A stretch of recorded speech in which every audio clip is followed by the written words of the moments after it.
G'day guys, Josh from Dodgy Dailies here, and well, at the moment the BMWs are getting a bit of a break because we've had some spicy bits turn up for the Ford Courier. Now we've got in this box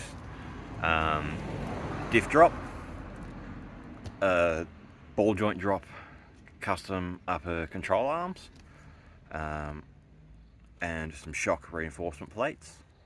And then in this box here, we've just got all new steering components because I can, not so much this side, but this side is just a bit fucked. Like, if I just sit you there for a moment, you'll see. Like,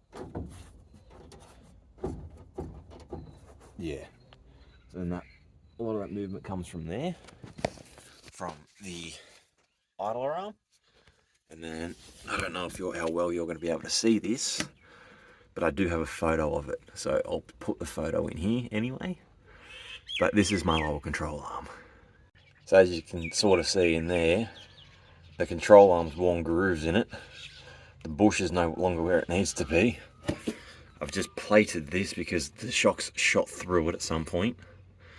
And yeah, so they need replacing. And because of that, it's made my tyres all fucked. Like, they should have plenty of meat left, but no. So new tyres on Monday or Tuesday, depending on when I can get into the tyre shop. So we'll start obviously by jacking up the car. I'm not even going to bother measuring ride height because that's all we're just going to get fucked with later on anyway. But jack up the car and wind off the torsion bars and take the wheel off. Yeah, so I use a bottle for jacking it up because I'm on the grass, but the gravel's going to be good enough to support it with jack stands. I already know that from previous work, but I'll just use a block of wood and my bottle jack, so then it doesn't move around too much on me, because I actually have a good handbrake for once, so it shouldn't move, hopefully.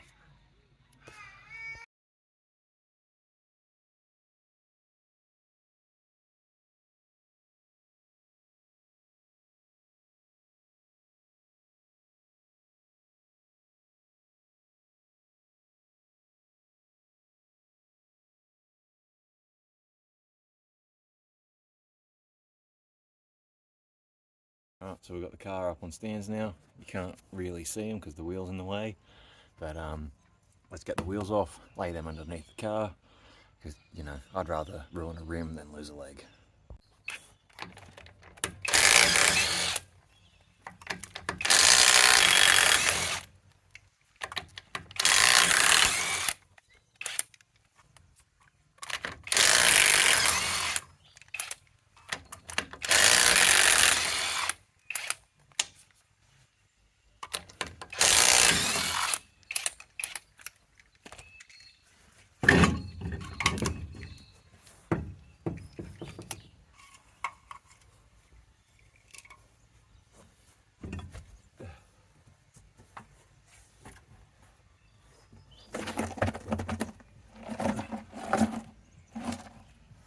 Alright, so I've just decided I'm going to separate this into two videos, or yeah, no, I'll just do two.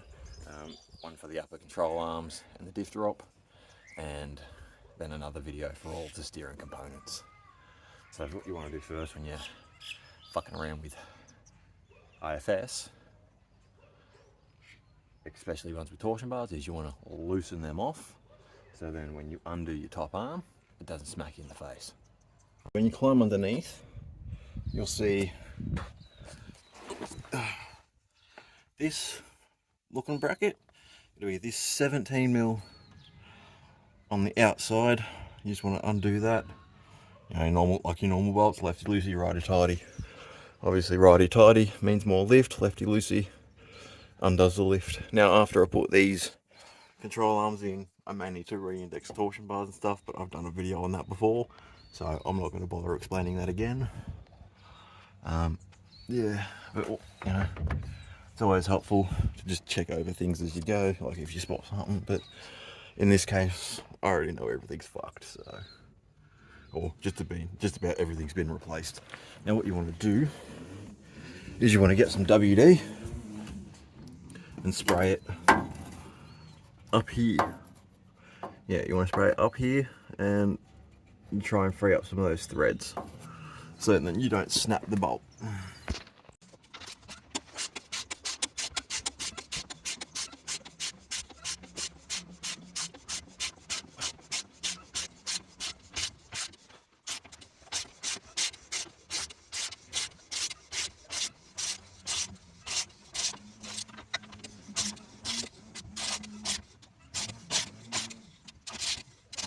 When they're undone, yeah, you don't have to take them all the way out, but just get them so then they're pretty much at the end of your bolt, and that'll take off as much strain as possible on it.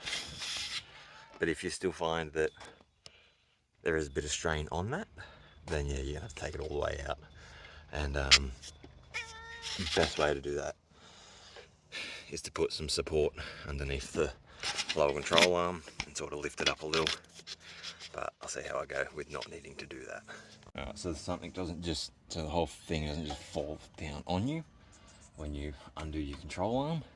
You do want to stick something underneath here, maybe even just support it by your brakes or your hub, or a lot of people just stick something under the lower control arm, just to stop the whole thing from dropping down. Because I'm installing the Tough Dog shock reinforcements, I've got to take the shock out as well. That's something you can sort of skip when doing the control arms, because that doesn't really need to come out. But I'm not gonna, I'll film a little bit of it, but I'm not gonna go into too much detail just because it does come with instructions. So yeah.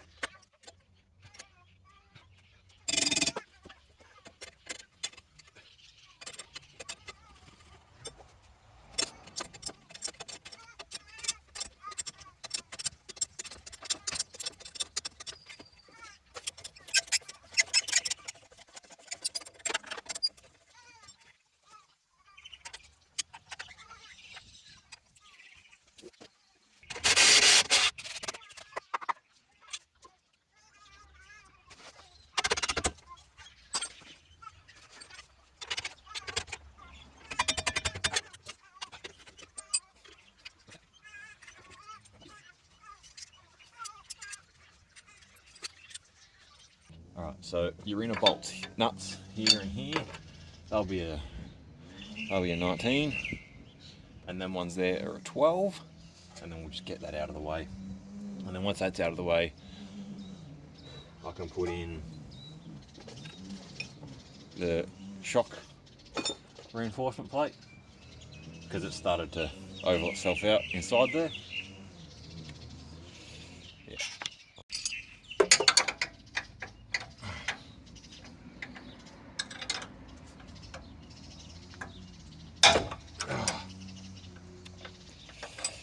Sometimes you just need that little bit more.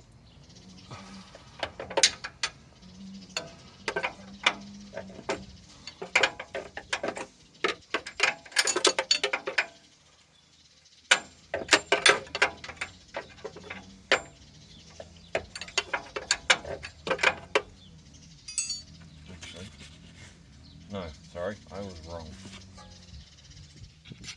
Actually, I was wrong with that. You only undo them if you're doing the bushes. It's bolts that are inside, and I think I need to get them from, I'm not sure how to get them yet. I'll update. Alright, so I've just climbed up here. It feels like a long way up, but I can't really see it on the front camera, but those two bolts, you can get them from the top on both sides. Now if you're running stock turbo and stuff, you might need to remove airbox and all that other, you know, clear up some space around this area. But yeah, you can get to them from up top here. Alright, so they're going to be a 17, and it helps to have a really long ratchet. But if you can't, then just use a breaker bar to crack them loose and then stick your hand down there with a spanner. But yeah, it helps to have a really long ratchet. This one's a gear wrench one. Yeah, gear wrench, 1/2 inch drive.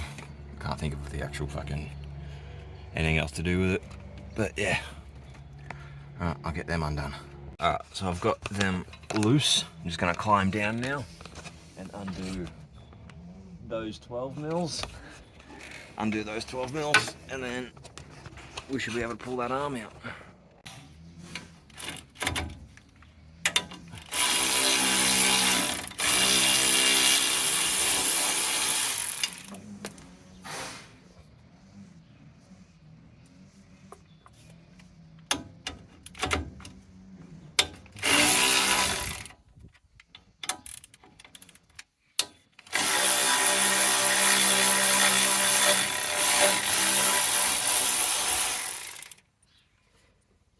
And you might want to put a little bit of,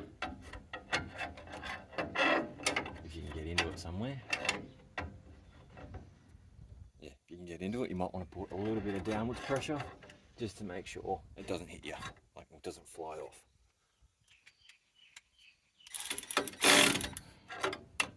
But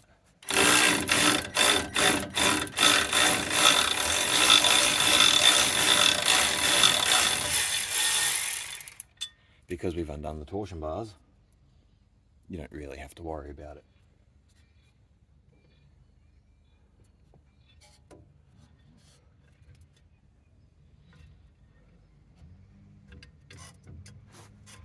And like, this is just, that's just how fucked they are. And hopefully, they're still too tight to undo my fingers through that hole. But yeah, I also have some new ball joints to go in, which I might just do them now because I've got easy access. And they actually, a good way to do that, now I'm going to have to bolt this back on to put some tension on it, so that when I hit it, dong, it pops off. So when it comes to doing the ball joint, there's a split pin in there you got to pull out, and then that is also a 17. There are so many things on this car that are a 17 mil. But yeah, anyway, so the ball joint is that 17 mil and those 3 12 mils at the top there, and that'll get that undone for you. Oh, well, after you undo that, then you got to belt it with a hammer to make the arm pop out, or ball joint pop out of the knuckle. But, yeah, just a couple of whacks with the big fuck off hammer. It would have been, it was a bit too loud to keep in the video, so yeah. I'll record more in detail on removing that when I do the rest of the steering components. But at the moment, I just want to get these control arms done. So, okay, so before you go throwing your new arms in, you want to sit them side by side, all 3 of them, like this, because they're offset. So you want to make sure you get the one with the correct offset to put it in. Also, when you get them, just double check these nuts are tight. These ones aren't, but yeah, you just got to double check them. Leave them loose until the car is, until it's all back together. That way you don't tear the bushes. But yeah, now I need to dig through, oops, ripped it, this box and find ball joint set. Well, that was easy. But there is 2 ball joint sets for upper and lower. So I want to figure out which one's which, and we'll go from there. Before I go any further, I'm just going to fit up these shock reinforcement plates, and we'll, yeah, and then slap this side back together the best as possible. Yeah, also just ignore that because that actually snapped. So I need to get a new diff center. Probably going to look at getting a locker for the front. But yeah, so need a new diff center. That actually snapped, and yeah, great. Right, so I've just finished drilling the holes to fit this. And the only paint I have left in my shed was bright fucking green. But rust protection is rust protection, so I guess, fuck's sake, it doesn't matter. So I've got a blue cross member, wherever the fuck it is over there. Yeah, blue cross member, and now green strut tops, or strut mounts. Mint. Alright, so they're bolted in now. I found that with the Courier, there is actually a hole there already, so you just got to drill one for the top. I've somehow bent them, so hopefully I can... I don't know what I'm going to do about that, but I'll have to figure something out, whether or not I just throw a spare bush between it if it fits. If not, I'm just going to have to push at the bottom, push at the top, and hope for the best. But yeah. So we'll get that control arm in now, but I just want to show that in the steering kit that I did buy, I bought it off eBay, but there's the ball joint. Has grease nipples now. I'm pretty sure all the bits do, and it comes with new hardware, so make sure to use that one. But yeah, let's wrestle this control arm in now.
Alright, so bolts are started, the arm is in, so I'm just going to climb on top of the car and do those bolts up. Alright, upper control arm in, ball joint in. Now I'm not going to set my ride height until after I finish doing all of the steering components, just because I've got to do that lower ball joint, and I don't want to have to do it up, undo it, do it up, you know, like, so I'll set my ride height tomorrow or today, depending on how far I get with the upper control arm stuff. I think I might just make the diff drop another video, because now that I've had a proper look at it, there is quite a bit detailed with it. So at the moment, when I set my ride height, I'm going to set it at a height so that I'm not going to foul my CVs on the lower control arm or set them at too much of an angle. So I think I might just set it at a maybe a 1.5 inch to 2 inch lift, and then once I do the diff drop, then I'll look at raising it a bit more. Alright, so yeah, that's the general basis of installing your control arm. Obviously, once the car, like once I've dropped the weight off the jack and whatnot, that's when I'll tighten up them ones in there, so I can get it, like, I basically want it resting on the bump stops before I tighten in those inner bolts. So yeah, anyways, Thanks for watching. Like, subscribe. Obviously, I'm going to do the other side now, but it is looking rather gloomy. I could go to this side, sunny as all hell. Over behind me, it's going to piss down raining. So I don't really have time to film and do the other side as well, but the other side is identical to doing this side. So thanks guys.